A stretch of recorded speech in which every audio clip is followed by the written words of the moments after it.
the road to North American Union is not a new development.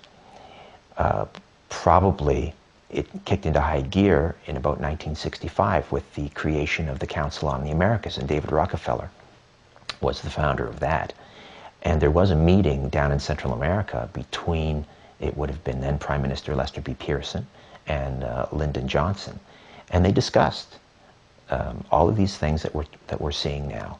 They discussed creation of one North American market, one North American currency. There's a distinction between a customs union and a monetary union. A customs union is a common external tariff. It's a logical extension of a free trade agreement and basically says that the tariffs that all three countries have with the outside world will be the same. Right now they're different. Theoretically, we have no tariffs between our countries, but on the perimeter of our countries, we utilize different tariffs. That proves to be extremely inefficient and costly for our own commerce, because everything has to stop at our regular borders to see what amount of the content was made in North America and what was outside. So it's a self-defeating proposition. It would be far better if we could come up with a way to eliminate what's called rules of origin, have a common external tariff, which is called a customs union.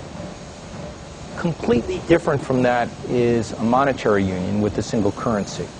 That is a very complicated task. The Europeans had been struggling with it for over 30 years, and they tried and failed through a variety of different techniques before they finally, in 1999, implemented the euro. In 1999, when the euro was created, because of my background, I thought that the same arguments that made the euro such an attractive innovation that the people actually went with it, purely on economic terms, also would apply to North America.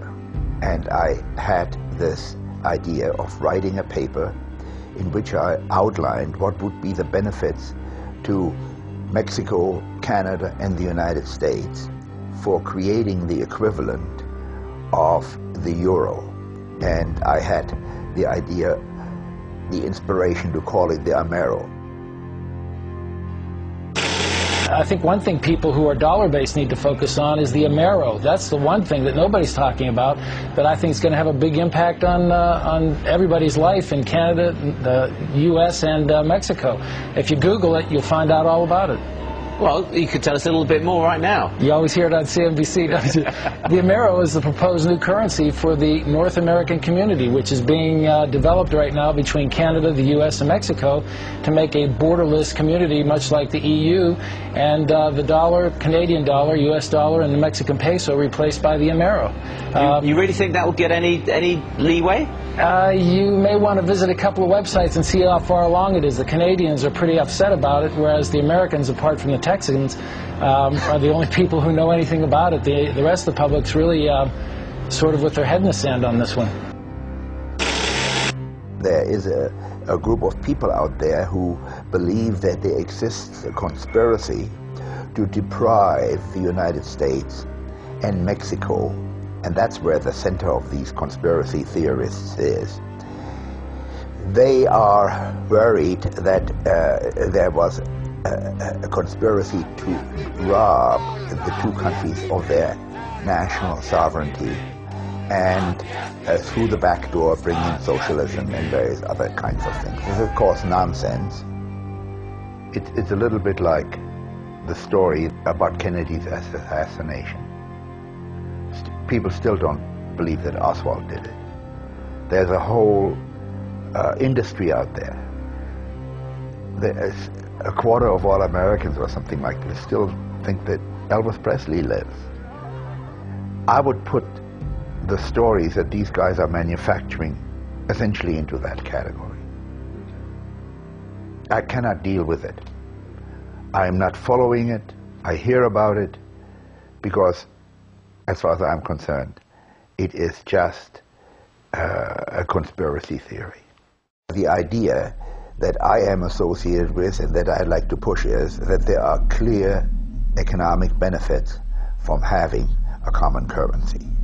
The basic economic argument in favor of a common currency is that you have lower transactions costs for firms that are exporting, importing, making investments, and secondly, that the cost of borrowing that is highly correlated with the cost that has to be paid by the federal government, cost of borrowing by other jurisdictions, corporations, consumers, mortgages, they all would be lowered to the benefit of Canada. In 1974, as a condition of joining at the time this G7, this group of 7, which became the G8, which is now the group of 20, this was following something called the Milton Friedman School of Business in Chicago. And they thought, well, it's better to give the banking industry of countries to the private markets and let it be handled there and go with the ebb and flow. But as a condition of being a part of these groups, nations have to give up the control of issuing themselves their own credit, of loaning to themselves. And because we chose to do this, because we thought being part of this group of 7 or group of 8, now G20, was a good thing for Canada, we stopped using our Bank of Canada to fund our infrastructure. We don't borrow from ourselves anymore. We borrow from the private banking cartel. The outcome should be clear. On a board that determines what the interest rate would be for North American Amero area, would have to give greater power to the country that represents 70% of the entire economic activity and financial power, the United States, and only, let's say, 15% for Mexico at the moment and 15% for Canada. The most important thing about this kind of a central bank is that the politicians have to stay out of it completely. Central banks should be removed from the control, the clutches of politicians, should be given a constitution which says, thou shalt only be responsible for price stability. Politicians still play a role because they have to appoint the people to the boards which determine the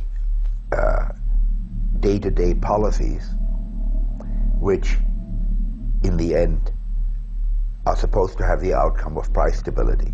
To give up this right to lend to ourselves is absurd, because what has happened? We've gone from an $18 billion deficit to up to a $588 billion deficit, of which about 95% of that is compound interest. And money, we're paying interest to who? Well, there's no person out there who has a Canadian flag, who lives in Canada, who we pay $60 billion in interest, both federally, provincially, and at the municipal levels too. We're paying someone else interest on the money that we can print and produce ourselves and lend it to ourselves to fund our infrastructure, to fund our social programs, to fund our education for our university students who are also being put in a debt trap. But as you give up control of your currency, and William Lyon Mackenzie King said it most poignantly when he said this. He said, you know, the issuance of the credit and currency is the state's most precious resource. And once you give up that control, it matters not who makes the laws of the land, because usury, once in control, will wreak havoc on any nation. All right, ladies and gentlemen, here we are at the Federal Reserve. As I said once before, this is the very institution that is highly responsible for bankrupting America and essentially enslaving the world under a perpetual debt system. It's by no way federal, and there are certainly no reserves. What's your full name? What's that? What's your full name? Is there any reason why you need my full name? I'm just asking what's your name. What's your partner's name? Well, you can ask him. Hey, boss. What's your name? It's essentially the centralization of power into fewer hands. That's what's going on. Canadians, Americans, and Mexicans will lose their sovereignty, their right to govern themselves as an individual nation. And the economies of all three of the nations will be merged into fewer and fewer hands. I can see an obvious, clear problem with that. The moment that power gets diverted into fewer hands, you got to be concerned. We have a lot of people here still who believe that having a picture of the Queen is a wonderful thing, and that it is a symbol of nationhood. It is a slippery slope of losing the Canadian national identity. by having on our day-to-day, every day we're looking at coins and bills, and there we see George Washington, rather than the Queen or another symbol of Canada. And that sort of pervades the psyche and reduces national sovereignty.